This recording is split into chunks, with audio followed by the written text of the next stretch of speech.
Hi, I am Shain Kumar, business coach, consultant. I have 30 years of experience in sales and marketing, both in corporate and in entrepreneurship. I run a business called Consultico, which is into basically consultancy. ഇന്ന് നമ്മൾ സംസാരിക്കുന്നത് ഒരു അടിപൊളി സബ്ജക്റ്റാണ്. അല്ലെങ്കിൽ ഞങ്ങൾ കൺസൾട്ടൻസിക്ക് പോകുന്ന സമയത്ത് ഏറ്റവും കൂടുതൽ ചലഞ്ച് ഫേസ് ചെയ്യുന്ന ഒരു സബ്ജക്റ്റാണ് how to retain the employees. എംപ്ലോയീസിനെ എങ്ങനെ കൂടെ നിർത്താൻ പറ്റും, അതിനും പല വഴികളുണ്ട്. നമുക്ക് ഓരോരോ സ്റ്റെപ്പ് ബൈ സ്റ്റെപ്പ് നോക്കാം. ബേസിക്കലി നമ്മൾ 3 കാര്യങ്ങളാണ് ശ്രദ്ധിക്കേണ്ടത്. നമ്മൾ 3 റെവല്യൂഷനിൽ കൂടിയാണ് പോയത്. ഒന്ന് ഇൻഡസ്ട്രിയൽ റെവല്യൂഷൻ, അതായത് നമ്മുടെ തലമുറകളായ നമ്മുടെ അപ്പൂപ്പൻ വർക്ക് ചെയ്യുന്ന കാലത്ത് ഇൻഡസ്ട്രിയൽ റെവല്യൂഷനാണ് സംഭവിച്ചത്. അന്ന് എന്താ സംഭവിച്ചത്? അന്ന് ജോബിൻ്റെ ഓപ്പർച്യൂണിറ്റീസ് കുറവായിരുന്നു. അന്നേരം പുള്ളിക്കൊരു ജോലി കിട്ടിയാൽ പുള്ളി അവിടെ 25 വർഷം 30 വർഷം അല്ലെങ്കിൽ 40 വർഷം വരെ വർക്ക് ചെയ്തിട്ടുണ്ട്. ഇൻഡസ്ട്രിയൽ റെവല്യൂഷൻ ടൈമിൽ അപ്പൂപ്പനെയോ അല്ലെങ്കിൽ ആ വർക്ക് ചെയ്ത കാലഘട്ടത്തിലുള്ള ആൾക്കാരെ ചീത്ത പറയുകയോ ഈവൻ അവരെ അടിക്കുകയോ വരെ ചെയ്താലും they don't have ഓപ്ഷൻസ്. അവർക്ക് വേറൊരു ഓപ്പർച്യൂണിറ്റി ഉണ്ടായിരുന്നില്ല, അല്ലെങ്കിൽ ഒരു ഓപ്ഷൻസ് ഉണ്ടായിരുന്നില്ല. അതുകൊണ്ട് എന്താ ചെയ്തുകൊണ്ടിരുന്നത്? അവർ ആ ജോലിക്ക് തന്നെ പോയിക്കൊണ്ടിരുന്നു. ആ ടൈമിൽ നിങ്ങൾക്ക് എല്ലാവർക്കും അറിയാം, എല്ലാവരുടെയും ബേസിക് നീഡ്സ് അറിയാമല്ലോ. ഹിന്ദിയിൽ പറയുമ്പം റൊട്ടി കപ്പട മക്കാൻ, അങ്ങനെ ബേസിക് നീഡ്സിന് വേണ്ടിയാണ് അവരെല്ലാം ഇന്ന് വർക്ക് ചെയ്തുകൊണ്ടിരുന്നത്. രണ്ടാമത്തെ ജനറേഷൻ, അതായത് എൻ്റെ ഫാദേഴ്സ് അല്ലെങ്കിൽ എൻ്റെ ഫാദർ അല്ലെങ്കിൽ എൻ്റെ അച്ഛൻ്റെ കാലഘട്ടത്തിൽ വർക്ക് ചെയ്തുകൊണ്ടിരുന്നത് ഇൻഫർമേഷൻ റെവല്യൂഷനാണ്. ഇൻഫർമേഷൻ റെവല്യൂഷൻ്റെ അകത്ത് എന്താ സംഭവിച്ചത്? സ്റ്റാൻഡേർഡ് ഓഫ് ലിവിങ് കൂടി. മറ്റത് സർവൈവലിന് വേണ്ടി ജീവിച്ചുകൊണ്ടിരുന്നു. രണ്ടാമത്തെ ഇതിന് മുന്നത്തെ എൻ്റെ ഫാദറിൻ്റെ കാലത്തുള്ളത് സർവൈവലിന് വേണ്ടിയിട്ട് സർവൈവലിൽ നിന്ന് സ്റ്റെബിലിറ്റി ഓഫ് ലൈഫിലേക്ക് കൊണ്ടുവന്നു. അന്നേരം അവർ റൊട്ടി കപ്പട മക്കാന് വേണ്ടി ജീവിച്ചപ്പോൾ എൻ്റെ ഫാദറിൻ്റെ കാലഘട്ടത്തിൽ അവർ വർക്ക് ചെയ്തുകൊണ്ടിരുന്നത് സ്റ്റാൻഡേർഡ് ഓഫ് ലിവിങ് കൂട്ടാനാണ്. നല്ല കാറ്, നല്ല വീട്, നല്ല എഡ്യൂക്കേഷൻ, ഇതെല്ലാം ആയിക്കഴിഞ്ഞ് ഈ ജനറേഷൻ, നമ്മുടെ ജനറേഷൻ വർക്ക് ചെയ്യുന്നത് സോഷ്യൽ അല്ലെങ്കിൽ ഡിജിറ്റൽ ഇൻഫർമേഷൻ എറയിലാണ്. ഇപ്പം നിങ്ങൾക്കറിയാമല്ലോ, സ്റ്റാൻഡേർഡ് ഓഫ് ലിവിങ് ഫാദർ ഉണ്ടാക്കി, സ്റ്റെബിലിറ്റി അപ്പൂപ്പൻ്റെ കാലത്ത് വന്നു. പക്ഷേ ഇപ്പം ആൾക്കാർക്ക് കോഡിങ്, ഇപ്പോഴത്തെ സോഷ്യൽ ഇതിൽ വരുന്നത് കോഡിങ്, അവർക്ക് വരുമാനം കൂടി, ഓപ്പർച്യൂണിറ്റീസ് കൂടി. ഇപ്പം സ്വിഗ്ഗി, സൊമാറ്റോ, ഓല. അന്നേരം ബേസിക്കലി അവർക്ക് ടൈം കിട്ടിയാൽ മാത്രം വർക്ക് ചെയ്താൽ മതി. ഇവിടെ ദർ ഇസ് നോ ബോസ്. അന്നേരം സോഷ്യൽ റെവല്യൂഷൻ ഇങ്ങനത്തെ ചേഞ്ചസ് ആണ് സംഭവിച്ചിരിക്കുന്നത്.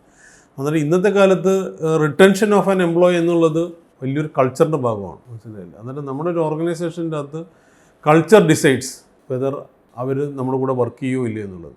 അതിലൊരു 3-4 പോയിൻറ്റ്സ് നമ്മൾ ശ്രദ്ധിക്കേണ്ടതുണ്ട്. ഒന്ന്, ഗോൾ സെറ്റിംഗ് എന്നുള്ളതാണ് പറയുന്നത്. അതായത് ആസ് ആൻ എംപ്ലോയി ജോയിൻ ചെയ്ത് കഴിഞ്ഞാൽ ജോയിനിങ് ഡേറ്റ് തൊട്ട് അവർക്കൊരു മെമ്മറബിൾ ഡേ ആക്കി മാറണം. Joining day should be a memorable day. ആ ഡേ തന്നെ നമ്മുടെ ഓർഗനൈസേഷൻ്റെ അകത്തെ എല്ലാവരെയും, അതായത് ഓർഗനൈസേഷൻ്റെ പൊസിഷൻ അനുസരിച്ച് നമ്മളെല്ലാവരെയും പരിചയപ്പെടുത്തുകയും അവരുടെ റോൾസ് ആൻഡ് റെസ്പോൺസിബിലിറ്റി ഇവരെ പറഞ്ഞ് മനസ്സിലാക്കുകയും ഇവരുടെ റോൾസ് ആൻഡ് റെസ്പോൺസിബിലിറ്റി തിരിച്ച് by way of a letter and by way of a communication ideally as an HR guy കൊടുക്കണം. പിന്നെ ഡേ 1 വരുന്ന ദിവസം തന്നെ അവരുടെ ഇരിക്കാനുള്ള പൊസിഷൻ, അവർക്ക് ലാപ്ടോപ്പ് ഉണ്ടെങ്കിൽ ലാപ്ടോപ്പ്, അല്ലെങ്കിൽ ആ ഡെസിഗ്നേഷനിൽ ചെയ്യേണ്ട റോൾസ് ആൻഡ് റെസ്പോൺസിബിലിറ്റി കംപ്ലീറ്റ് ആയിട്ട് എക്സ്പ്ലെയിൻ ചെയ്ത് കൊടുക്കണം. രണ്ടാമത് ചെയ്യേണ്ട കാര്യം എന്ന് വെച്ചാൽ, ഇതാണ് ഫസ്റ്റ് ചെയ്യേണ്ടത്. രണ്ടാമത് ചെയ്യേണ്ടതെന്ന് വെച്ചാൽ, ഇവർക്ക് സാലറീസ് കൊടുക്കുമ്പോൾ അറ്റ്പാർ വിത്ത് ഇൻഡസ്ട്രിയാണ് കൊടുക്കേണ്ടത്. നോർമലി നിങ്ങൾക്ക് എല്ലാവർക്കും അറിയാം, ആസ് എൻ ഓണ്ടർപ്രണർ പലപ്പോഴും ആഗ്രഹിക്കുക വെച്ചാൽ അവർ നാളെ വർക്ക് ചെയ്യട്ടെ, നമുക്ക് ആദ്യത്തെ ഒരു 3 മാസം നോക്കാം, അത് കഴിഞ്ഞിട്ട് നമുക്ക് ഇവാലുവേറ്റ് ചെയ്യാം.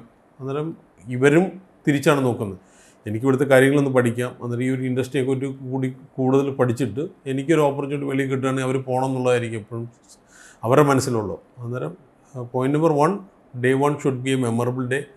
ഡേ 2 അല്ലെങ്കിൽ രണ്ടാമത്തെ കാര്യം അവർ ശ്രദ്ധിക്കേണ്ടത് വെച്ചാൽ, അവർക്ക് pay should be at par with industry standards. കൂടുതൽ കൊടുക്കാൻ ഞാൻ ഒരിക്കലും റിക്വസ്റ്റ് ചെയ്യുന്നില്ല, പക്ഷേ അല്ലെങ്കിൽ ഡിമാൻഡ് ചെയ്യുന്നില്ല. It should be at par with the industry standard. And the point number 3 is we should give a guidance. അതായത് ഫിനാൻഷ്യൽ ഗ്രോത്ത് എന്തൊക്കെ അവർക്ക് കഴിഞ്ഞ അടുത്ത ഒരു വർഷം ഇവിടെ നിന്ന് നേടാം, അതുപോലെ കരിയർ ഗ്രോത്ത് എന്ത് നേടാം, ഇത് രണ്ടും അവർക്ക് ക്ലാരിറ്റി ഓഫ് ഗോൾ കൊടുക്കണം. ഈ ഗോൾ ഇല്ലെങ്കിൽ ഇല്ലാത്തപ്പോൾ ഇവർ പലപ്പോഴും ഒരു ഡയറക്ഷൻലെസ് ആയിട്ട് വർക്ക് ചെയ്യുന്നതും ഇവിടെ നിന്ന് വർക്ക് ചെയ്തിട്ട് അടുത്തൊരു ഓർഗനൈസേഷനിനകത്ത് നോക്കുന്നത്. പിന്നെ വർക്ക് ചെയ്യണമെന്ന് വെച്ചാൽ, ആസ് എ മാനേജർ നിങ്ങൾ ഒരിക്കലും അവരുമായിട്ട് ഇവാലുവേറ്റ് ചെയ്യുന്ന സമയത്ത് അവരെ വഴക്ക് പറയുകയല്ല ചെയ്യുന്നത്, നിങ്ങളൊരു മെൻറ്ററായിട്ടാണ് ചെയ്യേണ്ടത്. എന്നുവെച്ചാൽ നിങ്ങളൊരു മാനേജർ ആകുമ്പോൾ നിങ്ങളുടെ ഒരു എക്സ്പീരിയൻസ് ഉണ്ടല്ലോ, അതുകൊണ്ടാണ് നിങ്ങൾ മാനേജറായത്. അതുകൊണ്ട് manager should work as A mentor. അവരെ ഗൈഡ് ചെയ്ത് നെക്സ്റ്റ് ലെവലിലേക്ക് അവരുടെ ഗ്രോത്ത് ആയിരിക്കണം നിങ്ങളുടെ മോട്ടോ. അല്ലാതെ അവരെ കൂടുതൽ വഴക്ക് പറയുകയും അവരെ കൂടുതൽ ശാസിക്കുകയും ചെയ്തു കഴിയുമ്പോഴാണ് അവർ നമുക്ക് എഗൻസ്റ്റായിട്ട് വർക്ക് ചെയ്യുന്നത്. എന്നിട്ട് എപ്പോഴും ഒരു ഓർഗനൈസേഷൻ്റെ അകത്തെ ഇവാലുവേഷനും ഗൈഡൻസും ട്രെയിനിങ്ങും ഫീഡ്ബാക്കും എംപ്ലോയിയെ നെക്സ്റ്റ് ലെവലിലേക്ക് ഗ്രോ ചെയ്യാനുള്ള ഒരു പൊസിഷനിലേക്ക് കൊണ്ടുപോകും. നമ്മൾ ഇവാലുവേറ്റ് ചെയ്യുമ്പോഴത്തേന് റിട്ടൻഷൻ ഓഫ് എംപ്ലോയീസിൻ്റെ അകത്ത് വരേണ്ടതെന്ന് വെച്ചാൽ ക്വാണ്ടിറ്റി ഓഫ് ലൈഫ് അല്ല ഒരു ഓർഗനൈസേഷൻ്റെ അകത്ത് ശ്രദ്ധിക്കേണ്ടത്, ക്വാളിറ്റി ഓഫ് ലൈഫാണ്.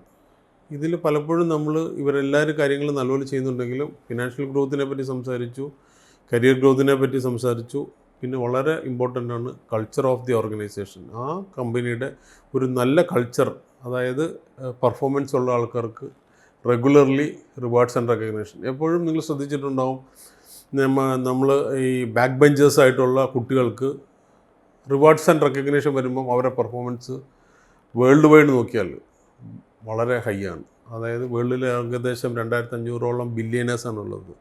ഈ ബില്യനേഴ്സിൽ 90% ആൾക്കാർക്ക് വിദ്യാഭ്യാസം ഇല്ല.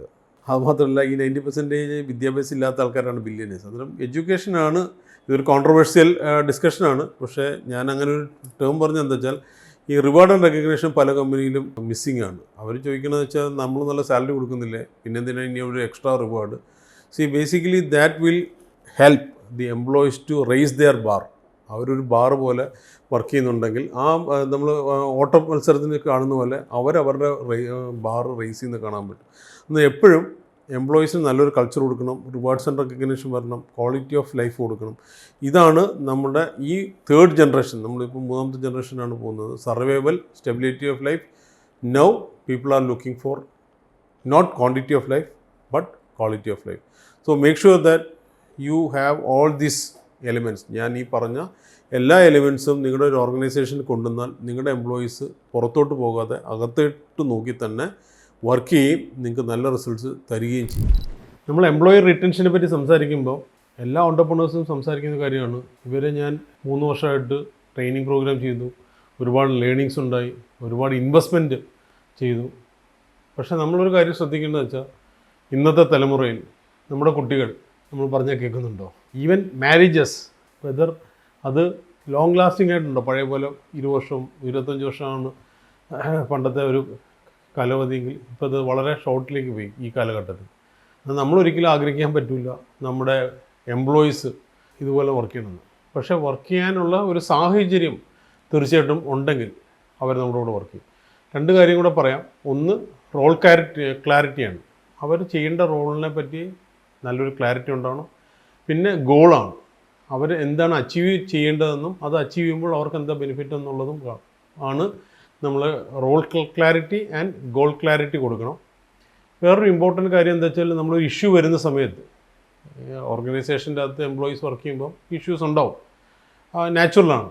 എന്നുവെച്ചാൽ ഹ്യൂമൻ ബീയിങ്സ് ആണ്, എറേഴ്സ് വരാം, തെറ്റുകൾ വരുമ്പോൾ അത് ഇഷ്യൂസ് ആണെന്ന് പറയണം. ആ ഇഷ്യൂസ് വരുന്ന സമയത്ത് നമ്മൾ we are hard on people and soft on issues. പക്ഷേ തിരിച്ചായിരിക്കണം. We should be hard on problems. Problem എന്താണെന്ന് അനലൈസ് ചെയ്ത് കീറി മുറിച്ച് പഠിക്കുകയും we should be soft on persons. മനഃപൂർവ്വം തെറ്റ് ചെയ്യുന്നതാണെങ്കിൽ ആദ്യത്തെ റൂൾ ഓക്കെയാണ്. പക്ഷേ 90% ആൾക്കാരും മനഃപൂർവ്വം ആയിരിക്കാനുള്ള സാധ്യത വളരെ കുറവാണ്.